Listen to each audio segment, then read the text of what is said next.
Hello,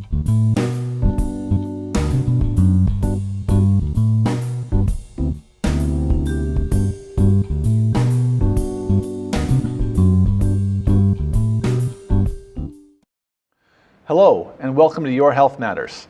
I'm your host, Dr. Peter Hogenkamp, and today we have the good fortune of being with Dr. Veronika Jedlovszky, who I've been talking about for a while on the show, as you know, because I've been talking about sleep and how important it is in several episodes. And I've been telling them, we're going to get the expert on the show, and we're going to be able to find out everything we want to know about sleep. So Veronika, I really appreciate you being here. Well, thank you for inviting me. One of the great things about this show is that I get to learn stuff. I'm a primary care doctor, and it's so nice to have experts in the field talking about them. And I go home with notes all the time. It's been really helpful for me and enjoyable as well. So thanks for coming. Thank you. So today we're going to talk about sleep. And sleep is one of those things that we all think about a lot because we spend approximately a third of our life doing it, kind of thing. But I think a lot of us don't do it that well. We were just talking earlier in the getting ready for this program, how common sleep dysfunction is. And I wanted to talk about how important sleep is. So Veronika, other than just, so that you're not tired the next day, tell me some of the things, why a good night's sleep is important. So good night's sleep, as you said, is very, very important. And it's important for many different aspects of our life. One, as you said, is just our daytime functioning and being able to do a proper job as parents, as caregivers, and at our workplace. But also, proper sleep affects mood. And as probably everybody who has been chronically sleep deprived knows, that it can result, especially in adults, more of a negative mood disorder such as depression. Whereas in children who are chronically sleep deprived, they tend to be hyperactive. Oh, is that right? Yes. And in fact, a lot of the times kind of mislabeled as ADHD, whereas really it is a chronic partial sleep deprivation issue. Oh, that's really interesting. Yeah. And then sleep has a lot of physiologic functions. It actually helps the immune system. It helps consolidate memory. It also, a lot of our hormones, very important hormones, our thyroid hormones, cortisol, they all have what they call circadian rhythm, which means that parts of the day, part of the day, 24-hour day, it's being secreted, and other parts of the 24-hour cycle, it's not. Yeah. And a lot of these hormones reach their peak during the nighttime. The other part is that our heart rate is the lowest during the night, so it also helps the heart muscle recover. So there's many, many aspects of why a good night's sleep is important. Yeah, and I just wanted to go back to what you said about mood. One of the most common things I see as a primary care doctor are people coming in with anxiety and depression. And so often these folks talk about that they don't get the proper amount of sleep. And I think it's directly related to their mental health issues as well. I think so, and it can become a vicious cycle because once you're sleep deprived, you can get more depressed, but in major depression, one of the signs is difficulty sleeping. Difficulty sleeping, yeah. Yeah, it definitely is. It's kind of a, almost like a catch-22 in that circumstance. All right, so I think, you and I both agree, and I think everybody would agree that getting a good night's sleep is a great idea. But the issue is so many folks don't. So I wanted to talk about some of the problems, whereby people don't actually get a good night's sleep, some of the choices that they make. Yep. And so the first one that I always talk about is caffeine. Yes. What do you tell your patients about caffeine in their life? So I usually talk to my patients about caffeine intake, ask them, when they drink coffee, and then try to ask about other caffeine intake. And a lot of people don't realize how many different other food items, drinks have caffeine in them. And so they would say, I just have a cup of coffee in the morning. But then I find out that at 6 p.m. they have a vitamin water. Has caffeine in it. Some of the multivitamins have caffeine in it. Not to mention, Red Bull, Monster, all of the energy drinks. The sodas have a lot of caffeine in them. interestingly enough, the lighter color sodas, such as ginger ale or Sprite. Sprite, have even more caffeine than Coke or Pepsi would. And a lot of my patients kind of think that if they drink a diet soda, then by definition it's also caffeine free, which is not true. Right. It just means it doesn't have the sugar. Sugar, exactly. Yeah. But Yeah. so you would have to specifically look for a caffeine free soda. So when is it okay to have caffeine? Morning. Morning. I usually say no caffeine after 2 p.m. Some people would say that they are not sensitive to it, or caffeine doesn't do anything Right, people for say me. that all the time, yeah. And it may not keep them awake, so they may not have problem falling asleep. But when you dig in, a lot of the times they have a problem maintaining sleep. And part of the problem with caffeine is that it acts as a diuretic as well. So then they would wake up in the middle of the night having to go to the bathroom. And then they're up. And then they're up. Yep. But Yeah. it also, especially people who have a lot of caffeine intake, caffeine withdrawal wakes people up in the middle of the night as well. Okay. What's a safe amount of caffeine to have, or a reasonable amount of caffeine to have? Well, I would say 200 milligrams, 300 milligrams caffeine, so that would be equivalent to maybe 1 to 2 cups of coffee. Yeah. Okay, depending how strong Yeah. it is. All right, I think that's fair. What about alcohol? So alcohol is not a stimulant like caffeine is, and a lot of folks would think that, having a bit of alcohol at night, especially if they have insomnia. Right, the classic nightcap. Yes, Yeah. that it would help fall asleep, and it may actually help because it shortens sleep latency, so it does help you fall asleep. But what we don't realize often enough is that about 4 hours into the night, it can cause basically a mini alcohol withdrawal, and that would wake you up. That actually acts like a stimulant at that point.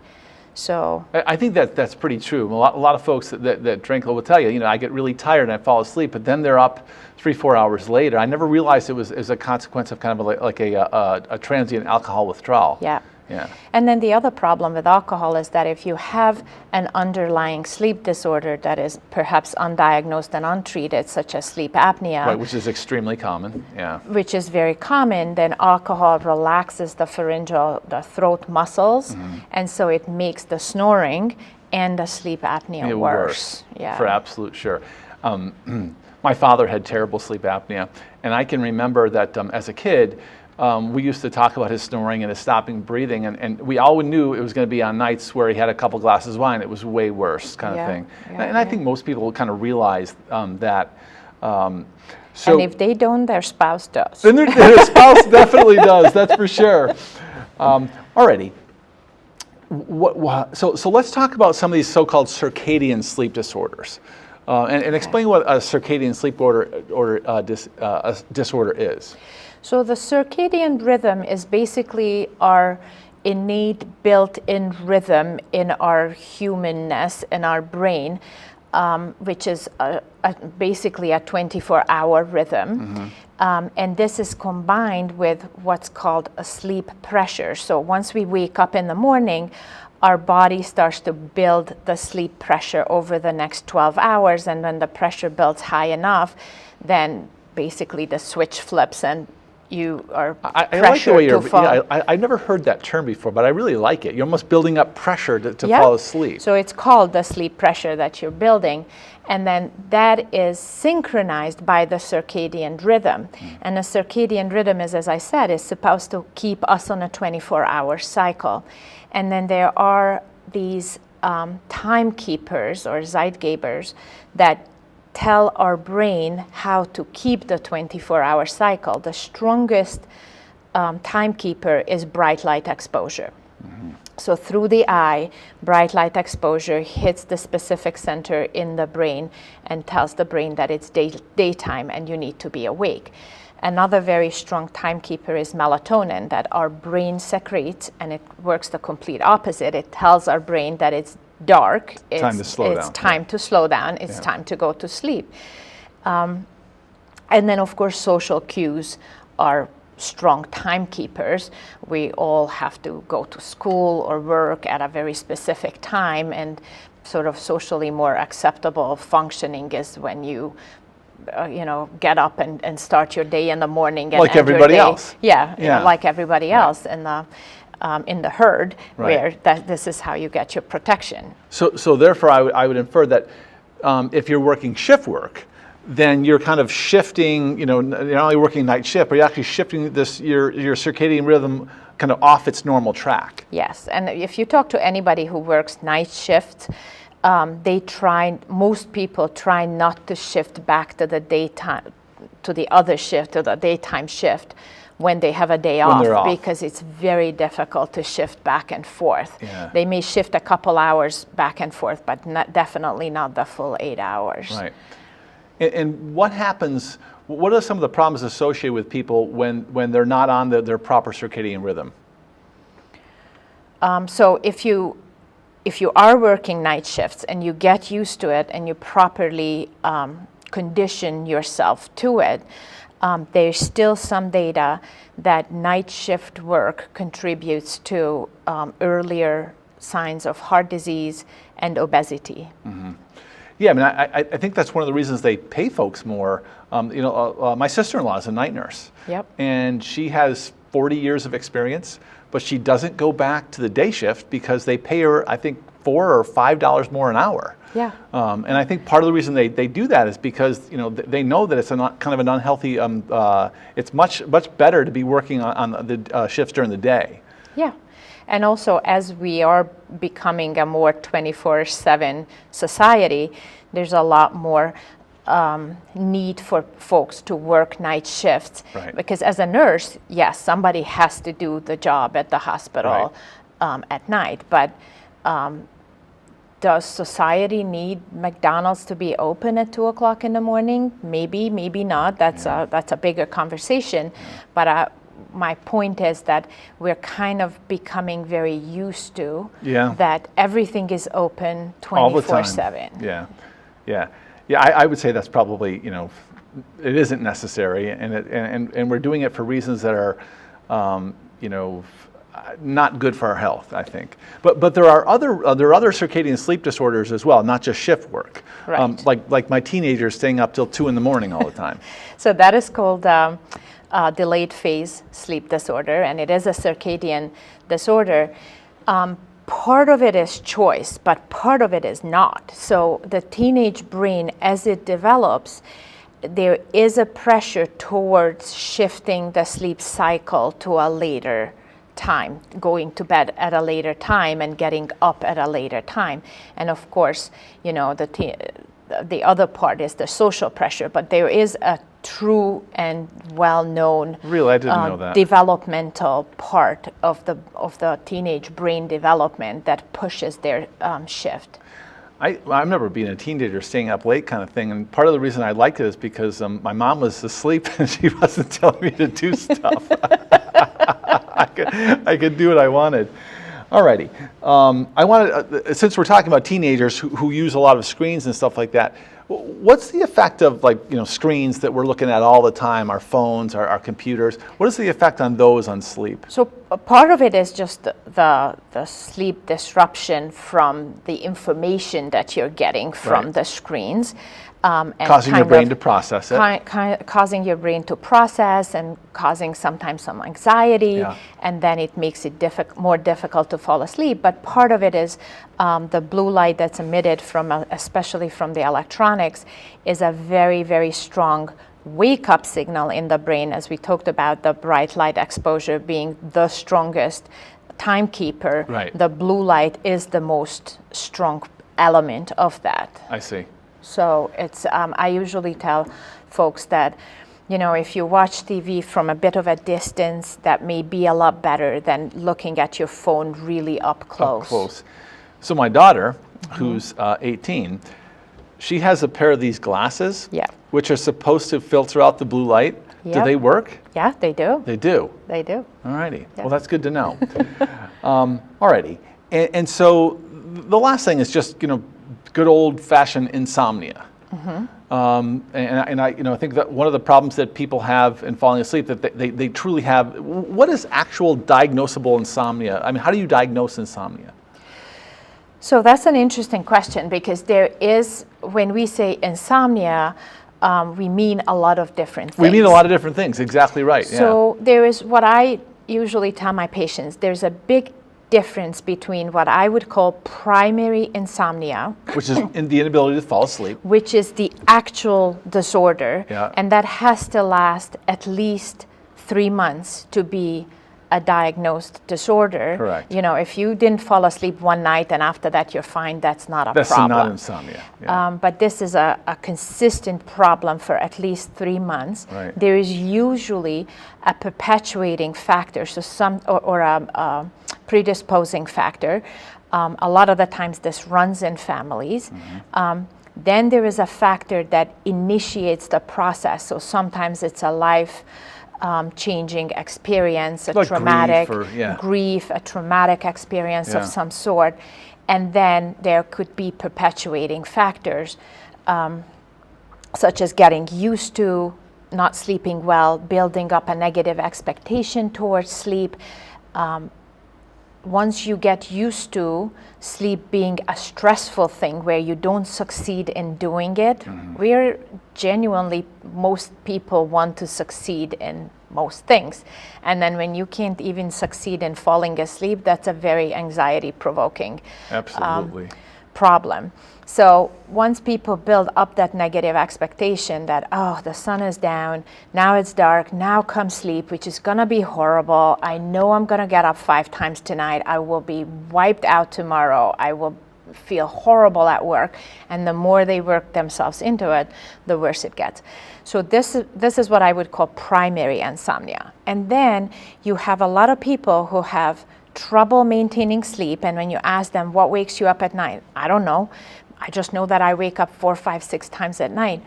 And when you look into it, they have a primary sleep disorder, limb movements, restless legs, sleep apnea, nighttime seizures, something like that, that fragments the sleep and causes arousals in the brain. And then they come around and all they remember is that I woke up, but that's not the primary problem. The problem is what's driving it is the undiagnosed underlying sleep disorder. Yeah, and I get a fair amount of people with just primary insomnia kind of thing, and one of the things that I've always tried not to do as a primary care doctor is prescribe a lot of sleep aids. Yeah. So one of the things that I really try to get people to accomplish, the sleep by, what I call sleep hygiene kind of thing. Yes. So I'm gonna test you. I'll give you. You can evaluate how well I'm doing on sleep hygiene. So I usually tell people, that to go to bed at the same time every night, preferably fairly early, to avoid TV in bed, and to kind of treat the bed for sleeping, like not really go upstairs to do a lot of other things other than sleep. Because if you go upstairs to watch TV or to read, you're not kind of telling the brain that this bed is for sleeping. So if they want to read at night, or if they want to watch TV, to do that downstairs, and then to go up into the bedroom, and then once they see the bed in the bedroom, then all of a sudden, all these kind of knee-jerk reactions for sleeping come in. Would you add anything to that? Yeah, so that's one of the fundamentals of insomnia treatment and sleep hygiene education. The other part is one of the most effective parts of sleep hygiene is sleep restriction therapy. So you anchor your wake up time, and you only go to bed if you're going to bed to sleep, as you said. But if you go to bed you have to get up at 6 a.m. You go to bed at 2, you only got 4 hours of sleep. Then that's what you had. There's no napping the next afternoon. You're not gonna deplete the building up sleep pressure, right? And then you only go to bed when you're tired. And if you're not going to bed. You're not gonna be in bed for 5 hours stressing about not sleeping. You need to get out of the bedroom for that. Cognitive behavior therapy for insomnia is the cornerstone of treatment, and you can aid it a little bit with sleep hypnotics, so with sleep medications.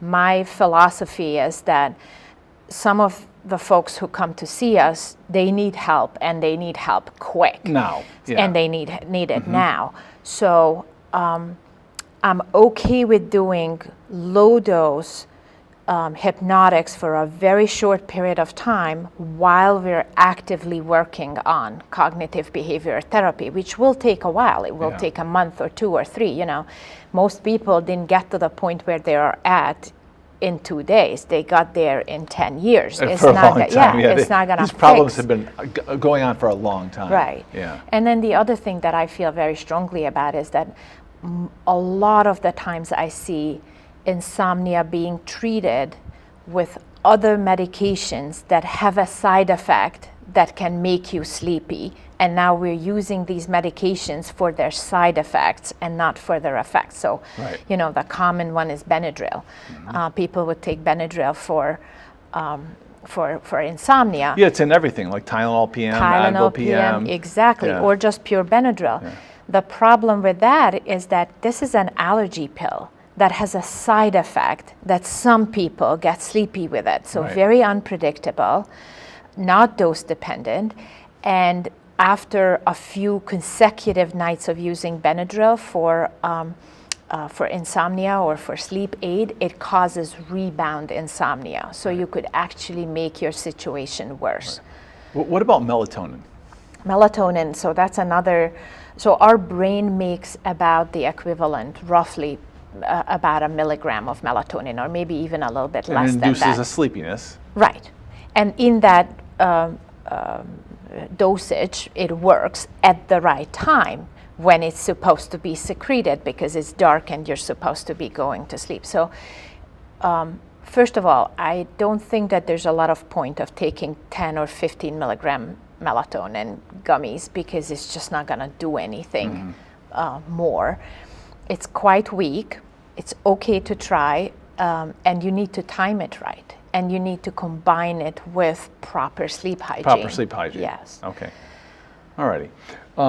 So I wanted to spend the rest of our time talking about the 2 most common, actual disorders or problems that cause sleep troubles, and the first one would be sleep apnea. Yeah. So tell us what sleep apnea is.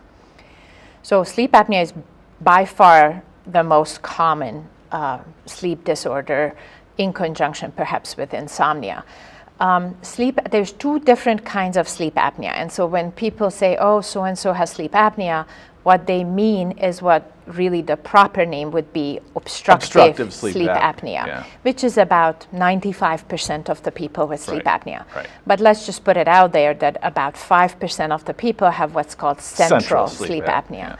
So let's talk about obstructive sleep apnea, which is, as the name says, there is an actual true airway obstruction. So if you ever look in the mirror and you look at the back of your throat, you see the midline little hanging thing that's called the uvula, and then you may or may not see your own tonsils, and then you see how the air kind of has to go in between the tonsils and the uvula.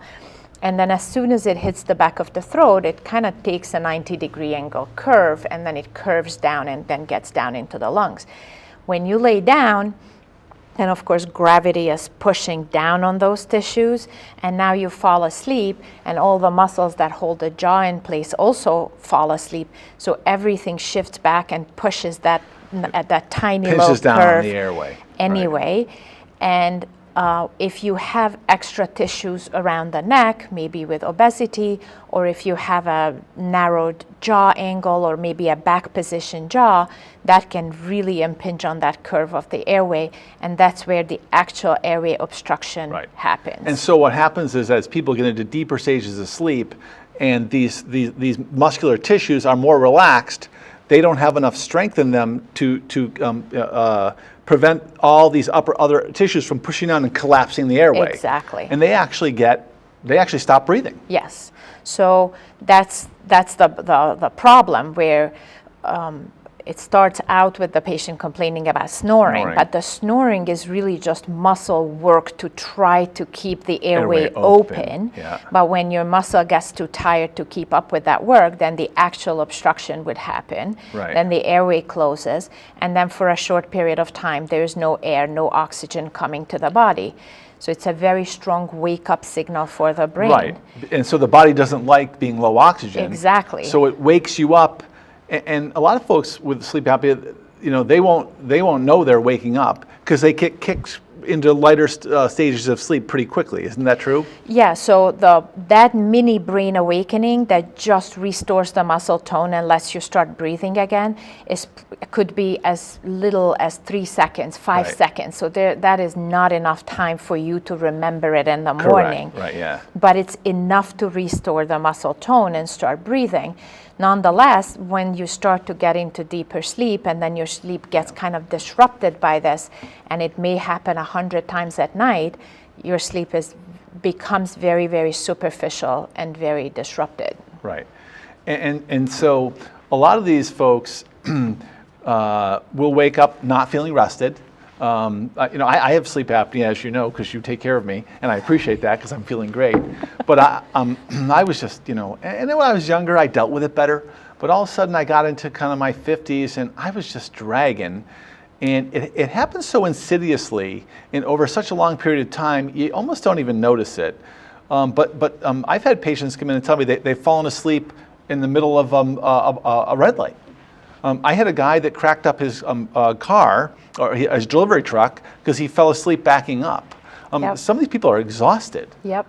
So this is what we see every day. Yeah. And as I usually tell my middle-aged patients are that, because they would say, oh, I perform well at work. There's no problem there. And probably there isn't, because we learn how to push ourselves through. But that does not mean that our body is actually getting a proper sleep.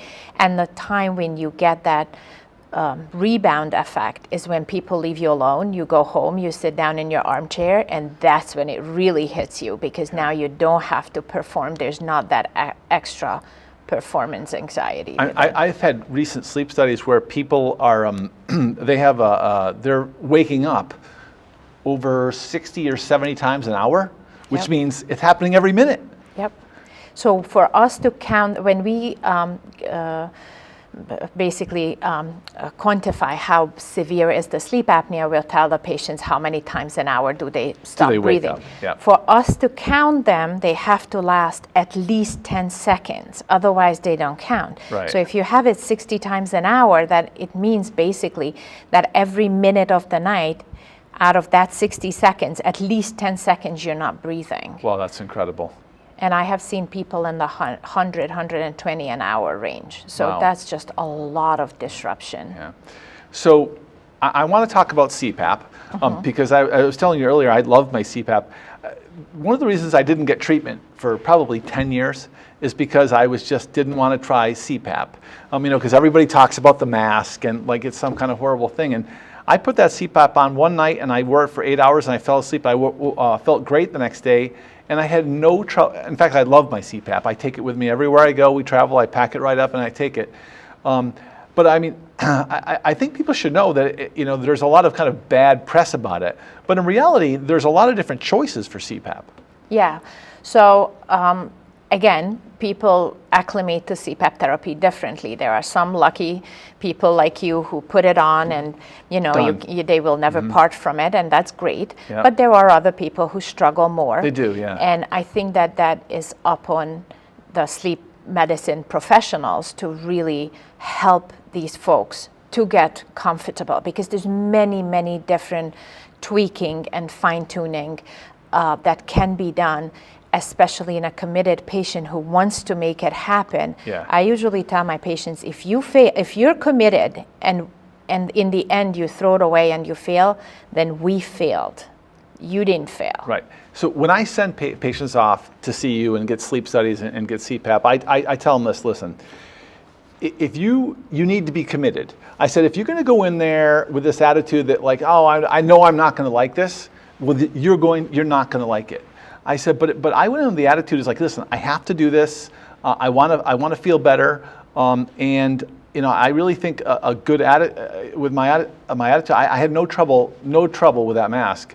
I've also had people who've tried it, didn't like it, and then developed a heart problem. And after they got the heart problem, they gave CPAP a second chance, and they had no trouble with it at all. Yeah. So part of it is attitude. Part of it is that the devices are changing, and they are clearly becoming more comfortable, smaller, less Wonderful. noisy. Yep. There is the CPAP machine, and the C and the CPAP is continuous airway pressure. So basically what it means is that, let's say if we set it at a pressure of 10, that what it means is that whether you inhale or exhale, the machine is pushing that one particular pressure. To keep that airway open. To keep the airway open. Yep. But some patients find it very difficult to exhale against that pressure. They want no pressure when they exhale, and instead the machine is still pushing in, and then they feel smothered or suffocating. Yeah, I get it. Yeah. And so when that happens, we can switch people to something called a BiPAP machine, which is the BiPAP is a machine where you can set a higher pressure when you inhale, and the machine inherently knows when you switch to exhale, and it drops the pressure lower. So that overcomes that problem. There are many tweaks and fine-tunes. The masks also, I find that when I first talk to patients about sleep apnea before they even know if they have it or not, they would say, but I will never do that big mask. And they don't know that there are other masks that you don't have to have a full face mask. Right. You can have a nose-only mask. You can have a nasal mask, and you can have what's called a nasal pillow, which just looks like basically like the oxygen prongs just go into the nose, into the nostrils, and much less bulky headgear and all that. So it's a comfort feature. Whichever works for the particular patient, that's the right one. The right one, yeah. And as a primary care doctor, I really try to send them to you with a little pep talk saying, listen, this works amazingly, but you have to have this attitude that you're going to do it, and that you're not going to get frustrated and get rid of it, because it's important. Yeah. One of the reasons that I decided after a long time, asked my wife, it was a long time, is I didn't want to develop a heart problem called atrial fibrillation, which is strongly associated with obstructive sleep apnea. And we were talking before about good sleep is really important for your heart health as well. Yes. Yeah.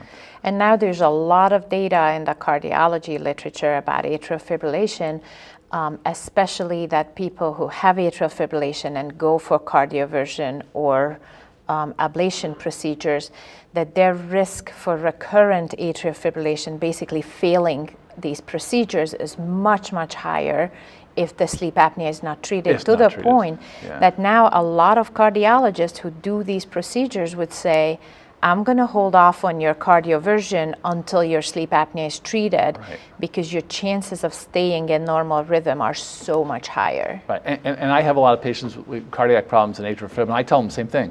I'm like, listen, I said, you might as well not bother with this procedure, because the chances are that you're going to fail are high unless you get this sleep apnea treated. Well, listen, we've run out. I told you the time would go quick. We've run out of time. I wanted to thank you very much for coming today. I really hope people enjoy the show and got a lot of good tips about how to get a good night's sleep and about the importance of a good night's sleep. So thanks again for tuning in. We'll see you next time. Cheers.